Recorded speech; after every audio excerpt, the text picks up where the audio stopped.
Bismillah. Assalamualaikum warahmatullahi wabarakatuh. Perkenalkan, nama saya Sofia Aulia Rahmah beserta rekan saya yaitu Umar atau Solihah ingin memaparkan sedikit materi mengenai sujud sahwi. Pengertian sujud sahwi sendiri yaitu kata sahwi merupakan kata serapan dari bahasa Arab yang memiliki arti lupa atau lalai. Sujud sahwi merupakan dua sujud yang dilakukan oleh orang yang sholat untuk menggantikan kesalahan yang terjadi di dalam sholatnya karena lupa. Hukum sujud sahwi sendiri yaitu hukumnya sunnah, sehingga sholat yang dilakukan tidak batal manakala kita meninggalkannya. Namun, apabila imam melakukan sujud sahwi, maka kita wajib mengikuti imam untuk melakukan sujud sahwi. Kemudian, dalil sujud sahwi. Ada beberapa hadis yang menjadi dasar disunahkannya sujud sahwi. Antara lain, yang pertama, hadis yang berarti apabila azan dikumandangkan, maka setan berpaling sambil kentut hingga dia tidak mendengar azan tersebut. Apabila azan selesai dikumandangkan, maka ia pun kembali. Apabila dikumandangkan iqamah, setan pun berpaling lagi. Apabila iqamah selesai dikumandangkan, setan pun kembali. Ia akan melintas di antara seseorang dan nafsunya. Dia berkata, "Ingatlah demikian. Ingatlah demikian untuk sesuatu yang sebelumnya dia tidak mengingatnya." Hingga laki-laki tersebut senantiasa tidak mengetahui berapa rakaat dia sholat. Apabila salah seorang dari kalian tidak mengetahui berapa rakaat dia sholat, hendaklah dia bersujud 2 kali dalam keadaan duduk. Hadis riwayat Al-Bukhari. Kemudian hadis yang kedua, hadis yang berarti dari Abi Sa'id Al-Khudri radhiyallahu anha berkata, Rasulullah Shallallahu alaihi wasallam bersabda, apabila salah seorang dari kalian merasa ragu dalam sholatnya dan tidak mengetahui berapa rakaat dia sholat, 3 ataukah 4 rakaat, maka buanglah keraguan dan ambillah yang yakin. Kemudian sujudlah 2 kali sebelum salam. Jika ternyata dia sholat 5 rakaat, maka sujudnya telah menggenapkan sholatnya. Lalu, jika ternyata sholatnya memang 4 rakaat, maka sujudnya itu adalah sebagai penghinaan bagi setan. Hadis riwayat Muslim. Kemudian, hadis yang ketiga atau yang terakhir dari yang kami berikan, yaitu hadis yang berarti dari Abdullah ibnu Buhainah al-As'adi bahwa Rasulullah Shallallahu alaihi wasallam pernah melaksanakan sholat zuhur namun tidak melakukan duduk tasyahud awal. Setelah beliau menyempurnakan sholatnya, beliau sujud 2 kali dan beliau bertakbir pada setiap akan sujud dalam posisi duduk sebelum salam. Maka orang-orang mengikuti sujud bersama beliau sebagai pengganti yang terlupa dari duduk tasyahud awal. Materi selanjutnya akan diterangkan oleh Mbak Maratu.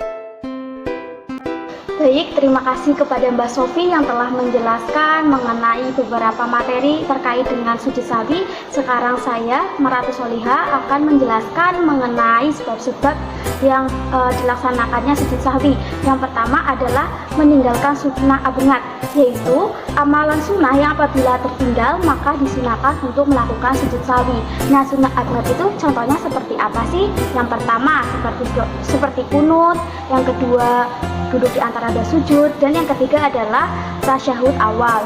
Nah, seperti dalam kaidah fikih yang yaitu al-aslu adamul fi'li, yang artinya suatu hukum asal itu belum melakukannya sesuatu pekerjaan. Jadi ketika kita melakukan sholat terus kita lupa apakah sudah melaksanakan duduk di antara 2 sujud, pasti jawabannya belum, karena pastinya sudah sesuai dengan hukum kaidah fikih tersebut. Nah, untuk ketika kita bingung belum melakukan hal tersebut, maka harus melakukan sujud sahwi yang dilakukan sebelum salam. Nah, yang kedua yaitu ragu-ragu dalam hal meninggalkan sunnah abngat. Tadi apabila ragu ataupun meninggalkan, maka kita disunahkan untuk melakukan sujud sahwi. Yang ketiga adalah mengerjakan sesuatu yang dapat membatalkan. jika dikerjakan dengan sengaja, dan jika tidak dikerjakan dengan tidak sengaja maka hal tersebut tidak batal. Contohnya ketika melakukan ruku kan harusnya dilakukan 1 kali ya dalam setiap rakaat. Nah kita lupa, malah kita melakukannya 2 kali, maka hal tersebut tidak batal selagi kita tidak sengaja dalam melakukannya. Nah selanjutnya ketika kita lupa mengerjakan rukun sholat, misal sujud, kita lupa dalam mengerjakan sholat itu tidak menggunakan sujud, maka hal tersebut tidak batal selagi kita tidak sengaja. Maka yang harus dilakukan yaitu tetap melanjutkan sholat dan menambah 1 rakaat. Namun di akhir sholat sebelum salam kita harus melakukan sujud sahwi terlebih dahulu. Selanjutnya adalah memindahkan rukun qauli. Rukun qauli itu adalah ucapan. Nah, meninggalkan rukun qauli kepada yang bukan tempatnya, misalnya membaca surat Al-Fatihah tetapi di bagian ruku, maka hal tersebut tidak membatalkan sholat, tetapi hal tersebut harus diperbaiki dengan di bagian akhir sholat itu sebelum salam kita harus melakukan sujud sahwi juga. Nah, yang terakhir yaitu ragu jumlah rakaat dalam sholat. Ragu jumlah rakaat, misalnya kita melakukan sholat isya, nah kita bingung, kita itu udah di rakaat 4 atau 3, maka kita itu meyakinkan rakaat yang paling sedikit jumlahnya, seperti dalam kaidah fikih yaitu al-yaqinu la yazulu bisyaki, yang artinya keyakinan itu tidak bisa dihilangkan dengan keraguan. Maka dari itu dalam melakukan ibadah maka kita ambil yang paling sedikit jumlahnya. Jadi kita mengambil yang 3 rakaat bukannya yang 4 rakaat. Karena apa? Ada 2 kemungkinan. Kemungkinan pertama jumlah rakaatnya pas, dan yang kemungkinan kedua jumlah rakaatnya akan lebih.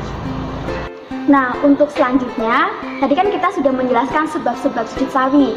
Nah, selanjutnya adalah tata cara sujud sahwi yang akan saya praktekkan.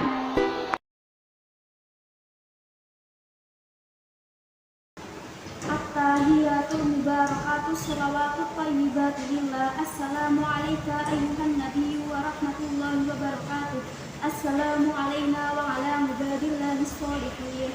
Asyhadu an la ilaha illallah wa asyhadu anna Muhammadar Rasulullah.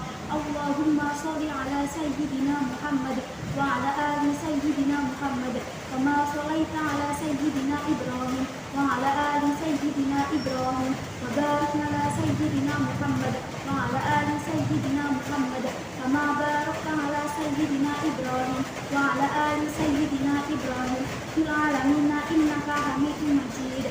Allahumma inni a'udzubika min 'adzabi jahannam wa min 'adzabil qabri wa min fitnatil mahya wal mamati wa min syarri masiihid dajjal. Allahu akbar. Subhana man la yanamu wa la yaqtu. Subhana man la yanamu wa la yaqtu. Subhana man la yanamu wa la yaqtu. Allahu akbar. Allahu akbar. Subhana man la yanamu wa la yaqtu. Subhana man la yanamu wa la yaqtu. Subhana man la yanamu wa la yaqtu. Allahu akbar. Assalamualaikum warahmatullahi. Assalamualaikum warahmatullahi. Dijelaskan beberapa mengenai materi sujud sahwi. Nah, bagian terakhir ini saya akan menjelaskan mengenai hikmah ketika kita melakukan sujud sahwi. Ada beberapa hikmah yang dapat kita dapatkan ketika kita melakukan sujud sahwi. Yang pertama, menjauhkan diri dari sikap sombong dan takabur. Yang kedua, menumbuhkan sikap rendah diri di hadapan Allah Subhanahu wa Ta'ala.